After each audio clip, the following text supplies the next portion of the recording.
la presse écrite, la presse parlée, la presse internationale. Moi, je veux preuve et actualité. Mais guerre mondiale là. La première là, guerre mondiale, il los États-Unis do cause de la guerre là. Eh bien, mes amis, moi, je lire après pour montrer nous guerre mondiale là, actualité. Artiste actualité, Mathieu Raphaël, ingénieur en technologie de la nouvelle génération de la 21e siècle de la conquête de l'espace mondial, mais première guerre mondiale là. Et puis, moi, pas lui pour nous. Elle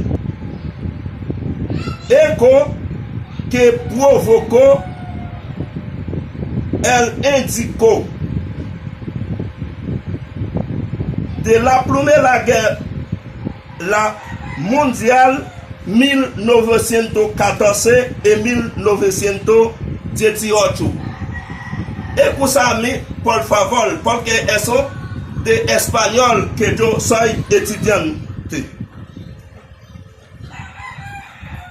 Fi el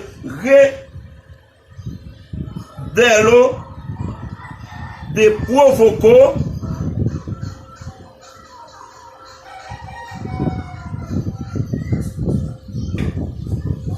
Francisco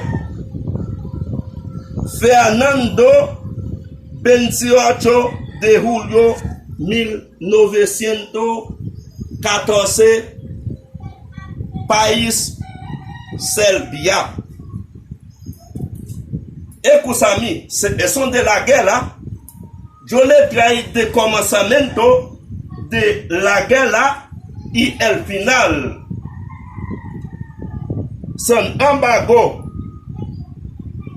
Las conciencias reales fueron otro el dominio sobre las áreas coloniales. ¿Qué significa eso? Área colonial.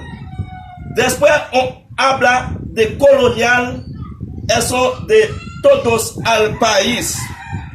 Fue catamos de la guerra después del país Serbia. Provocó conflicto entre las potencias que se revolteront a travers de la acuerdo diplomático o bien de guerra que se mantenían dentro de son marco estrictamente local. Además, la alianza que se formaba diramba poco y los países cambiaban de tanto frecuentemente segundo la circunstancia. Ma ban nou ti paragraphe ça et puis moi pas ban nou comment la guerre te vin fini parce que bagay yo en pile parce que je soy ingeniero en tecnología de la conquista. Yo tengo demasiado trabajo que yo le explico.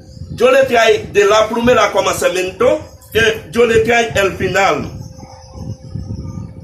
Finalmente, las potencias su enfrentada en la guerra fueron Alemania, Australia, Hongria, Bulgaria y Turquía en contra de Rusia, Reino Unido, Francia, Serbia, Rumania, Grecia, Italia, Japón y los Estados Unidos.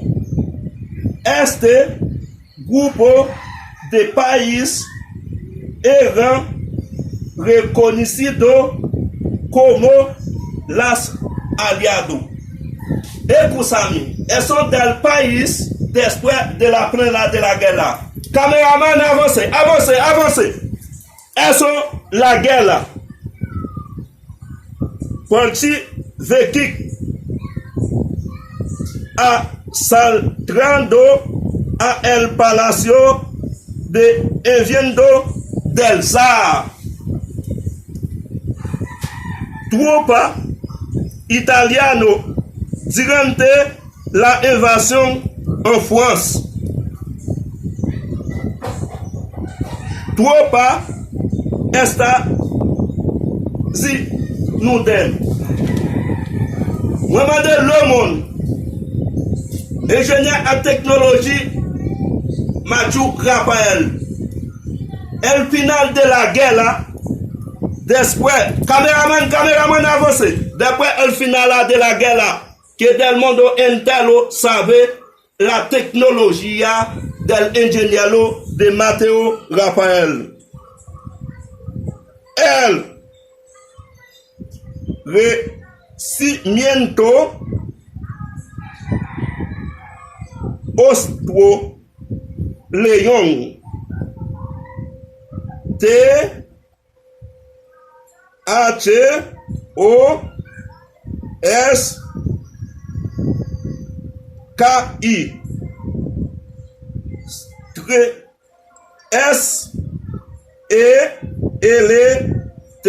SELTCHA. La mano de un oficial en el final de la guerra. Moment de le monde. Gracias por el servicio de la nueva generación de la guerra. Yo tengo la plana entera de Estados Unidos. Yo hablamos al presidente Joe Biden. Él no quiere hablar conmigo. Yo soy ingeniero en tecnología. Yo tengo la plana internacional. Elles sont des libres de nation et nation. Regálame de la guerra mondiale. Yo demande un favor. Yo tengo la plana de Estados Unidos. De la primera prueba. Que Dios te bendiga a todos. Ingeniero Mathieu Raphaël en tecnología del nuevo generaciones del mundo nacional e internacional. Celular 829-912-6578. Que Dios te bendiga del mundo del presidente Nicolás Zero Albaes Serbia.